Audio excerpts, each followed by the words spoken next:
Yes, please, question. Any thoughts on how to help a dog that was abused by a previous owner? So, like, let go of that. Yeah, that takes an awful lot of love and a lot of confidence, okay? And since the dog probably still has a lot of stress, we found that sun water has a real good effect on dogs. You familiar with sun water? You take a green bottle, like a wine bottle or something, and you put it out in the sun, fill it with water, put it out in the sun for an hour. People use this for tea, if anybody's familiar with it. And it makes the tea really, really smooth. It does something to it.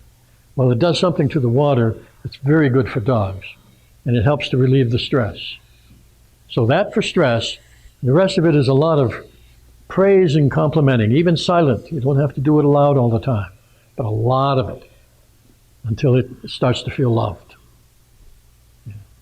Work with a human too.